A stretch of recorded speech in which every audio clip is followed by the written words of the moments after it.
All right, guys, welcome back. Mac Rollins, Zen Cop here. Thank you for being here and thank you for listening. This will be episode 16 of the Zen Cop podcast. Please don't forget to like and subscribe, share, whether you are an Apple listener, Spotify, iHeart, YouTube. Please don't forget to subscribe and hit that like button. Contrary to popular belief, that does make a difference for me in terms of possible sponsorships and getting more listeners. All of that makes a huge difference as I am trying to grow this platform to reach larger audiences and at the end of the day, help as many people as possible.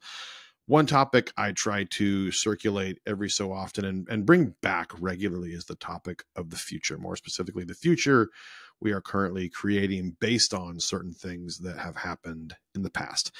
The past, as we know, creates the future, good, bad, or indifferent. The bad, however, that seems to be the driving force when it comes to swift or otherwise knee-jerk reactions from the public whenever a critical incident takes place, and more specifically, their courses of action after said critical incident takes place. And the important thing to remember is that almost everything happening today has at some point happened before. The history of the world is a very powerful tool, and oftentimes the one thing that will teach us what to do when we are presented with a societal crossroad, and ultimately which road would be the best to take.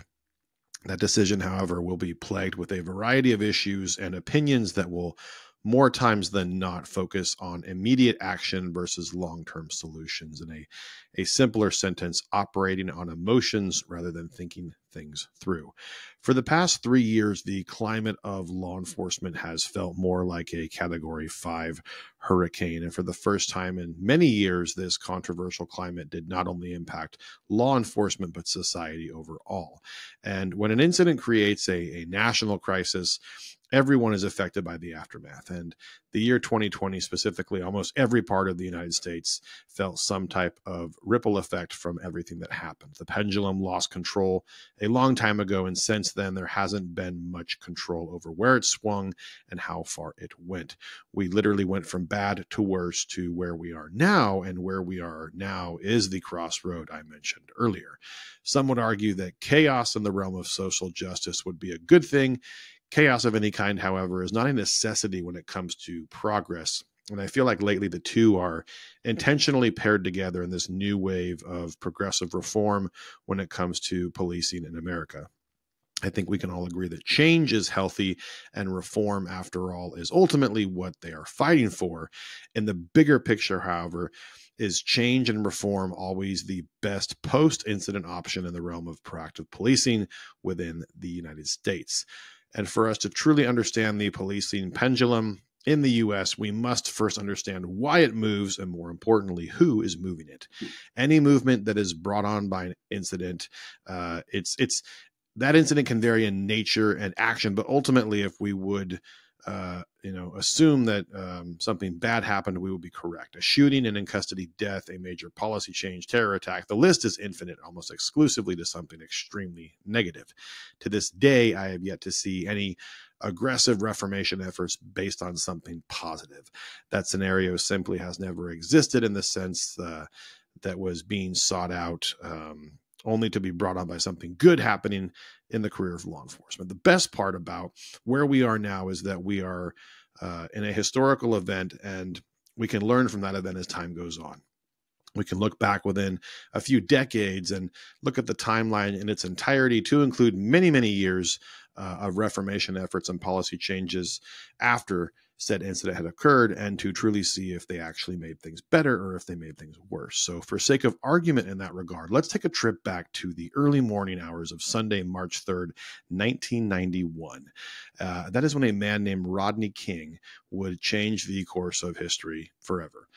U.S. history specifically, and history regarding policing in America. Rodney, along with his friends, Brian Allen and Freddie Helms, were driving a 1987 Hyundai Excel west on the Foothill Freeway. That's Interstate 210 in the San Fernando Valley of Los Angeles. Rodney was the driver. It should be noted that Rodney was currently on parole for robbery. The three friends had spent the night watching basketball and drinking alcohol at a friend's house in Los Angeles. And around 12:30 a.m., CHP officers Tim and Melanie Singer noticed Rodney's car traveling at a pretty high rate of speed on the freeway. It should be noted that Tim and Melanie were husband and wife. I did find that odd. And at the time, there was no policy in place preventing spouses from working together. But the two of them attempted to initiate a traffic stop on Rodney's vehicle, and Rodney ultimately fled. The CHP officers initiated a pursuit, and the chase began. They reached speeds of 117 miles per hour as they traveled on the 210 highway. And Rodney would later provide a statement explaining that he tried to outrun the cops because of a potential fresh DUI arrest, which would violate his parole for his previous robbery conviction, and he would ultimately go back to prison. Rodney exited the freeway near the Hanson Dam recreation area, and the pursuit continued through residential neighborhoods, and the speeds were ranging from 55 to 80 miles per hour. Given the length of the pursuit at that time and the danger to the public if he was not stopped, the pursuit continued. We have to remember that this was a time period in America where bad guys were still pursued when they broke the law, and cops would give chase with little to no interference from supervisors other than being monitored on the radio. A lot of other units responded to the area and joined the pursuit, to include a helicopter. And after approximately 8 miles, and to the audience outside of Cop World, that's a fairly lengthy pursuit considering the urban area in which they were driving once they exited the freeway. Officers pursuing Rodney ultimately had him stopped just outside of an apartment building in the Lakeview Terrace area. And the first 5 cops on scene were LAPD officers Kuhn, Powell, Wind, Brasino, and Solano. The additional occupants were ordered out of the vehicle, and Rodney remained inside. There were claims of excessive force for the passengers, but nothing that would have been out of policy at the time. King, however, remained inside the car and refused to comply with the officer's request to exit the vehicle. When he finally emerged, he was laughing, patting the ground, still refusing to obey the verbal commands of the cops. Rodney waved to the police helicopter that was overhead, and then he grabbed very quickly at his rear waistband. When he did that, CHP officer Melanie Singer believed that he was reaching for a weapon. Rodney was later deemed to be unarmed, but she did draw her handgun, pointed it at Rodney, and ordered him to lay on the ground. She then approached Rodney and prepared to take him into custody. There were obviously some jurisdiction concerns in regard to who would be arresting Rodney. At that point, Officer Kuhn, the LAPD supervisor at the scene, told Singer that LAPD was basically taking the paper and the arrest and ordered everyone to holster their weapons. And according to the official report from LAPD, Kuhn ordered the 4 other LAPD officers on scene to subdue and handcuff Rodney using the swarm technique. This is an older technique where multiple officers grab the suspect with empty hands to overcome potential resistance and very quickly, essentially force multiplied to subdue the threat. Prior to this tactic, Rodney is also tased, and there is no effect from the taser deployment. The report also detailed that Rodney resisted arrest for quite some time. This is when a man named George Holliday begins filming the incident with his camcorder from his balcony. Holliday's video recording shows Rodney on the ground after being tased by Kuhn. Rodney then stands up and runs towards the officers. Taser wire can be seen in the video coming from his body. Powell then strikes Rodney with his baton, and he is knocked to the ground. Powell then strikes Rodney several more times with his baton as Rodney continues to ignore verbal commands to lay flat on the ground. Rodney again rises to his knees, and Powell and Wind are seen on video hitting him with their batons multiple times.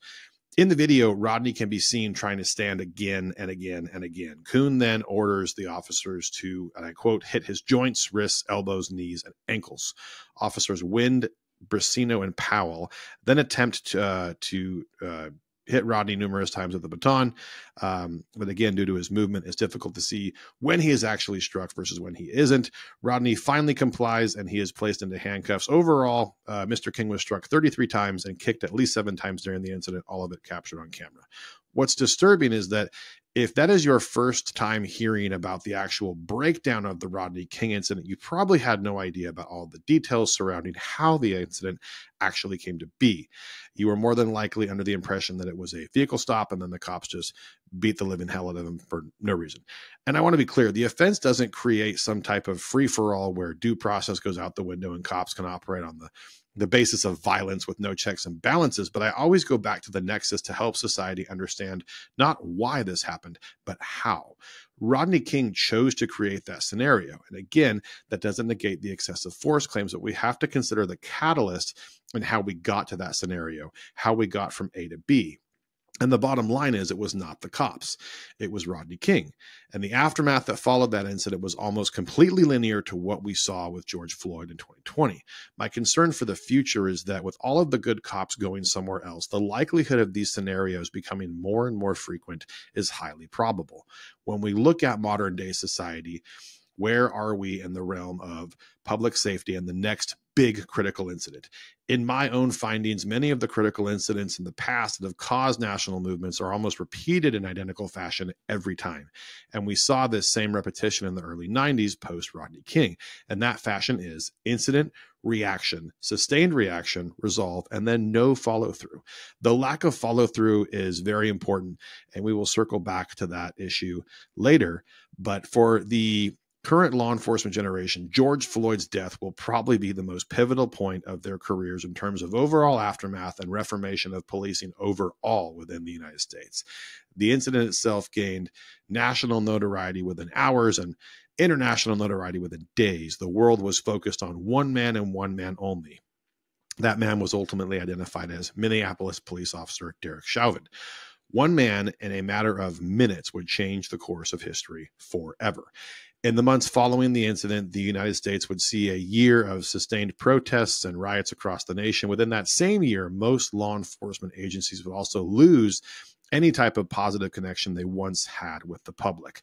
The concept of law enforcement being a positive entity among the community was quickly fading nationwide. The average person in the United States who may have once been neutral in their opinion of law enforcement would now side with the likely possibility that most cops were in fact corrupt, racist, cruel, or otherwise completely untrustworthy. The social justice movement of 2020 and their mission came with a cost, and that cost was paid for in a currency that unfortunately cannot be counted. We can tally the cost of damages and the loss of human life for the year 2020, but the numbers we can't put on a spreadsheet are the costs of rebuilding a relationship between the community and those sworn to protect it. That relationship is priceless and oftentimes completely overlooked when emotions are running high. Rather than the future, the majority of those involved with any cause will be focused on the immediate present. And while the mission of the social justice movement was to prevent an incident like George Floyd from ever happening again, they actually increased the likelihood by a very large margin. And that large margin grows with every good cop currently walking away from this job. In law enforcement, we face the same issues as any other business or entity in terms of employees and employee behavior. Simply stated, no employee is ever going to be perfect. Mistakes will be made and hopefully they are corrected and proper recourse is provided. Sinister employees do exist. They are, however, very rare. There are bad doctors, bad lawyers, bad teachers, bad firefighters, bad contractors, plumbers. The list goes on. Simply stated, there are bad apples within any profession.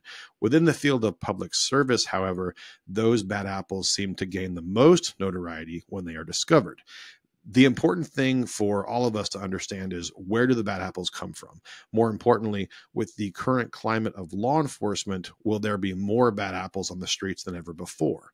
Some would ask how that's even possible. As stated before, I assure you, it is more of a possibility now, more than ever, and social justice groups may as well have signed the authorization for that. In the year 2019, there were hundreds of thousands of applicants all over the nation ready to begin their career in law enforcement. Some would be first-generation cops. Some would be following in their parents' footsteps. Some were from challenging backgrounds. Some were first-generation Americans, all walks of life, all sexes, all races, all of them ready to do their part to make this world a safer place. All of them good apples. In the realm of fruit, it's important to remember and understand that bad apples are, in fact, not bad from day one. There is something that happens to them along the way that makes them rotten. The reasoning behind their spoiled core can vary in cause and nature, but once they are mixed in with the bunch, it's very difficult to tell them apart. And sometimes someone takes a big bite, and the course of history is changed forever. Derek Chauvin was a bad apple, and what happened on May 25th, 2020 was a very big bite. As this new generation of would-be cops watched all of that unfold on live television, most of them decided to pursue other career interests. Background investigators nationwide, they were getting phone calls left and right from applicants explaining that they were no longer interested in the position. They were about to get offered their dream job. So what happened? This became so common among certain agencies across the nation that background investigators started asking the applicants follow-up questions during those phone calls. Was it another agency? Did you find somewhere else that paid better? And the answer was linear across the board. And that answer was, I decided that I didn't want to become a cop anymore. All the future great cops were going to instead become great members of society, doing something else to make a difference. And for a time when the very best was needed for the future of law enforcement, there simply was not a lot to choose from. And that issue is still relevant today, now 3 years later, and I guarantee you it will be an issue for a very long time. With all the social justice reform that has occurred over the last 1,300 plus days, I saw very little that would make society safer, and even more concerning, very little that would prevent another incident from occurring like the one that did on May 25th, 2020. In law enforcement world, there are retirements and promotions every day, and even more recently so because of the last few years, cops all over the country have either retired early or moved on to a different career field, but vacant positions must be filled. There is an expectation from the public that when they ask for help, someone will come. And when the hiring pool becomes as shallow as it is, agencies will be forced to take what they can get. And those new cops come with a very large question mark looming over their heads as they walk out onto the street. Rather than the confidence and conviction that they used to hold, many agencies feel as if they are simply rolling the dice with this next generation and simply hoping that with even less training and now restricted tactics, everything will be fine. And we all know that it won't be. I previously mentioned the concern of follow through after any critical incident that creates distrust between society and law enforcement, specifically George Floyd's death. And when we talk about preparation and prevention for the future and possible future incidents, the only real tool we have is good cops outnumbering the bad cops in conjunction with criminals being held accountable for their actions. There is no other alternative, and we are seeing the results in real time today. Violent criminal activity, to include homicides, are at an all-time high, while staffing and overall retention among law enforcement agencies are at an all-time low. The social justice movement was so hell-bent on getting rid of cops entirely that they did not consider the long-term ramifications of those actions. Before we can identify the solution, we must first understand that there is more than one problem, and those problems do not fall entirely on the backs of law enforcement alone. The decay of society will always outrun and outfight any law enforcement entity. It's simply a game of numbers, and right now, the bad guys are winning by a very large margin night and day.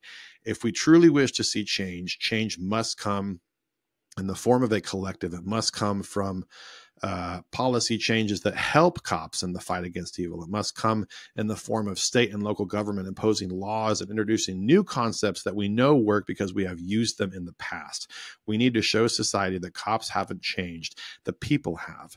There is a blatant and overwhelming, complete and utter disregard for public safety, and they do not care. They do not care because they are not afraid, and they are not afraid because the legal system, along with our state leaders, have given crime and criminals the key to the city. Guys, thank you so much for listening. Please don't forget to like and subscribe and also drop a rating. If you're an Apple listener, you can find me on Instagram at the Zen Cop. And you can also find me on YouTube at the Zen Cop Podcast. And of course, for your reading pleasure, you can always go to the blog at thezencop.com. Guys, have a great week. Have a safe week. And I will see you back here next Sunday, hopefully with a very special guest. And yeah, have a good week. Be safe.